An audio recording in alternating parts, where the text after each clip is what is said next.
Hey, what's up guys, it's Liam or Wiggle on your Overwatch, back with a new video. Today I'm going to be going through Mei and whether I think she's viable within ranked, competitive, quick play and everything. See how viable she is, because she's really annoying. It doesn't matter if you're a fan of her or if you are not a fan of her. I think being killed by Mei is very, very irritating. But I want to go through whether she is good in the game, and I'd love to hear what you guys think in the comment section down below. So what I'm going to do is go through her kit, go through the viability, and then make a decision at the end. But I'm going to start with her main gun, which does 45 damage per second and freezes people. It's one of the most annoying things in the game, especially if you're a character with a lot of mobility. So if you're a Tracer or a Genji and she manages to catch you, you're screwed. Or if you're a McCree particularly and you haven't got your flashbang, you're going to die. But she can be very good against just about anything in the game. And also what's awesome about her is that she can kill D.Va quite easily by freezing her and then having the team focus her, which is great because D.Va is used quite a lot in the meta at the minute because she's very good at absorbing damage from everyone.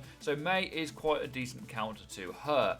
But one thing that people don't mention is that her right click, her icicle, is actually quite powerful. It can do 150 damage to the head at close range. There is some drop off damage with this as well, but this is where her viability starts coming in more, because if you can use the high end of Mei's abilities, the hard skillful stuff to do, then she is viable. I would compare her at this point something to like Widowmaker, where you can use her, but you need to use her at the right times and if you're on with her. If you're not hitting all your shots and doing all the right things, then you won't be using her effectively, like her wall, which I'll move on to now. Now Mei's wall at the high end of things like pro level is where she actually sees the most usage, is because her ice wall can block things off.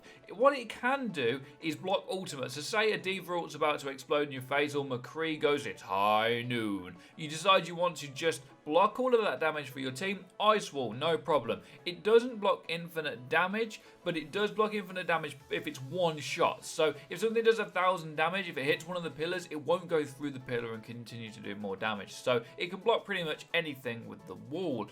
Now, the main thing that the pros use the wall for actually isn't this though, and it is to split off enemy team members from each other. So say there's a death ball coming at you with a Reinhardt and a Lucio and a Zen at the back, and you've got a Genji in the front or whatever. They're coming at you.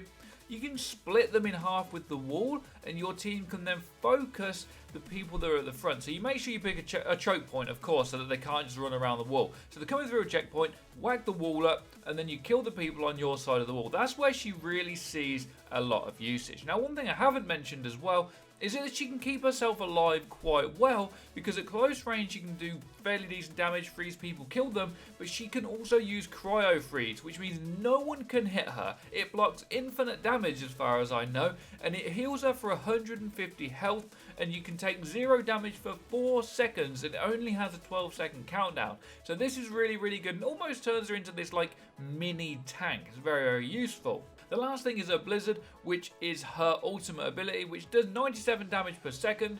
It's very good if you can get people in it, and is particularly a good ult for the King of the Hill mode or control point. It's very, very useful for that, just getting it on the point when the enemy team are trying to take it. They don't have a choice usually, they have to jump off the point or they're going to die and get wiped. So what do I actually think in terms of her entire viability? That's her kit, right? We've actually noted that nearly all of her kit is very, very good.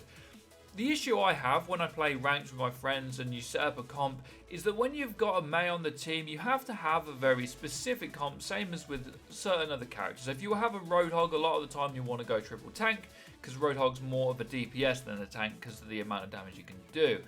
With Mei, if you don't have the right comp, she's not in the fight at the right times. She ends up baiting a lot. A lot of people will end up doing that and picking off a lot of trash frags that don't matter.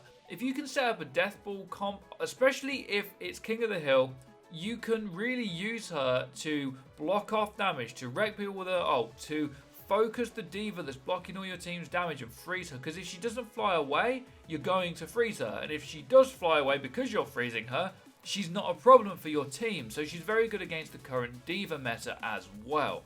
What I would say is, if you like Mei, because I think she's incredibly annoying, but she is fun to play. I think if you're good with her and you have the right team and you can communicate, she's very, very useful actually. I just think you've got to be careful. You've not got to fall into the trap of baiting or using her when you shouldn't be, because she's not a character that should always get picked. if you've got a diva in your team, it's never really going to be an issue. But if you've got a Mei on your team, then it can be an issue depending on the game mode, depending on the specific point you're capturing, depends on a lot of different things. But if you're there with the high skill of her and you know how to use her abilities and block the ultimates and sustain and freeze the right people, she's actually one of the better heroes in the game. It's just difficult to do this consistently, but not as bad as like the Hanzo video I did the other day where I explained that he really isn't viable, barely ever. However, Mei actually is quite viable at the right times. Let me know what you guys think in the comment section down below. Be sure to drop a like and subscribe if you guys enjoyed. We post daily and we get incredible support and we really appreciate that. We do also live stream every single day, roundabouts when our videos go live. If you want to follow there, we'd appreciate that too. Have a great day as always, guys. Take care and peace, people.